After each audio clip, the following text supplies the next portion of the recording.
when the defining moment comes, either you define the moment or the moment defines you. Either you define the moment, you decided that you're gonna not concern yourself with the naysayers, that you're not gonna concern yourself with what has happened or what hasn't happened, but you're gonna make the commitment to do what you've gotta do so that you can have a lifestyle that you've never experienced before. Or the moment defines you, and you decide to play it safe. And 20 years from now, you say to yourself, what if I would have taken a chance on myself? What if I would have stayed in the game? What if I would have kept making the phone calls? What if, and what if? The what if mentality is, this guy told me I was a 36th African-American Navy SEAL in Navy SEAL history, over 70 years. This guy told me there's only 35 African-Americans to ever be a Navy SEAL. He was pretty much telling me, you ain't got what it takes. I took that and said, what if I can be the 36th? But what if I could? What if I could pull off this miracle? How will I feel at the very end if I can defy all the odds? You're in a test of your will right now, because life says it has a little more test for you. You can look at your challenge with skill, and it will see it just as that. A challenge. Or you can look at your challenge with will. Those exceptional people who are uncomfortable with the times and rise to the challenge because they refuse to allow the chaos around them to determine the conqueror within them. I've never met anybody who was terribly creative or gifted or strong in leadership who was also comfortable. You must be willing to extend yourself to the limit with no guarantee of success.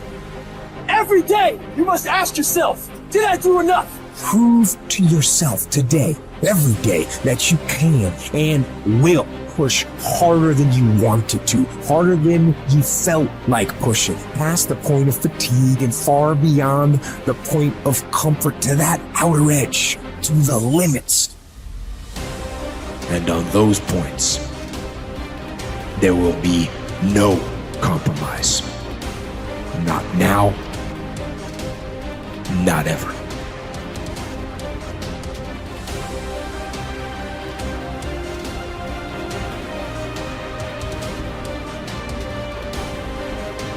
Young people globally want to be like Elon Musk. What's your advice on that? I think that probably they shouldn't want to be.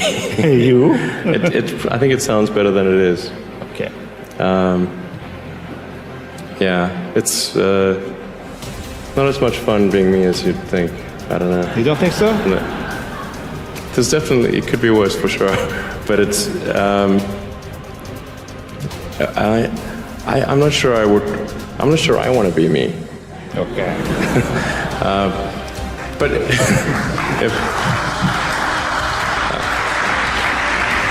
you know, I think advice, I mean, if you want to make progress in things, I think that the best analytical framework for understanding the future is physics. I'd recommend studying the thinking process around physics, like not the equations. I mean, the equations certainly they're helpful, but the way of thinking in physics is it's the best framework for understanding things that are counterintuitive. And you know, always taking the position that you are to some degree wrong, and your goal is to be less wrong over time. I think one of the biggest mistakes people generally make, and I'm guilty of it too, is wishful thinking. You know, like you want something to be true, even if it isn't true. And so you ignore the things that, you ignore the real truth because of what you want to be true. This is a very difficult trap to avoid. And like I said, certainly one that I find myself in having problems with. But if you just take that approach of you're always to some degree wrong and your goal is to be less wrong, and solicit critical feedback, particularly from friends. Like friends, particularly friends, if somebody loves you, they want the best for you. They don't want to tell you the bad things. So you have to ask them, and say, really, I really do want to know. and then they'll tell you. First say to yourself what you would be, and then do what you have to do.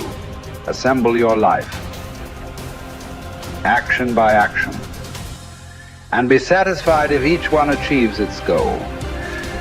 No one can keep that from happening. Action by action.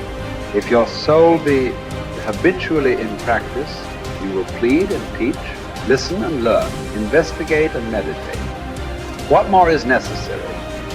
Does what's happened keep you from acting with justice, generosity, self-control, sanity, prudence, honesty, humility, straightforwardness, and all other qualities that allow a person's nature to fulfill itself?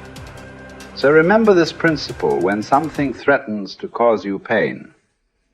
The thing itself was no misfortune at all. To endure it and prevail is great good fortune. I think failure is bad. I don't think it's good. But if something is important enough, then you do it even though the risk of failure is high. And so I think my advice if somebody wants to start a company is they should bear in mind that the most likely outcome is that it's not going to work. And they should reconcile themselves to that strong possibility. And they should only do it if they feel that they are really compelled to do it. Because it's going to, the way starting a company works is like usually in the very beginning it's kind of fun, and then it's really hellish for a number of years. You talked about chewing glass.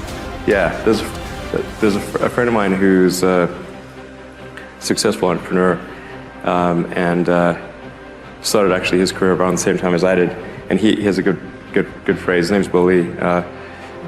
He said, "Yeah, you're starting a company is like eating glass and staring into the abyss," and you agree with that? Generally true. Yeah. And if you don't eat the glass, you're not going to be successful. The impediment to action advances action. What stands in the way becomes the way. Believe it or not, obstacles can actually be the thing that propels you forward in your career, your relationships, and your life. Rather than getting shut down by all the stuff that pops up to block your path, learn to understand impediments as essential tools for achieving your goals. While this might seem contradictory, you've likely experienced this phenomenon in your own life. If you've ever overcome an obstacle to reach a goal, you know that the struggle in climbing over that wall taught you priceless lessons that helped you become the person you are now and further refine what it is that you want to achieve in life. It's easy to think about life as a series of fixed happenings. You graduate from high school, you go to college, you begin a career, you get married and start a family. While there's nothing wrong with having a map of your future, it's important to understand that you're going to encounter things along the way that might just fundamentally change the direction you're heading in. As the simplest of examples, let's say, that you are taking a run on some nature trails near your house. During a storm the previous night, however, the path you always take has become problematically flooded. What do? Do you turn around? Do you try to bushwhack through the woods around the path? Or do you change your route on the fly and explore a part of the woods you've never been to before? If you chose either option 2 or 3, the impediment to your action actually advanced your action. You likely experienced a new and rejuvenating headspace too, either navigating through the woods without a trail or running down a path you've never considered exploring before.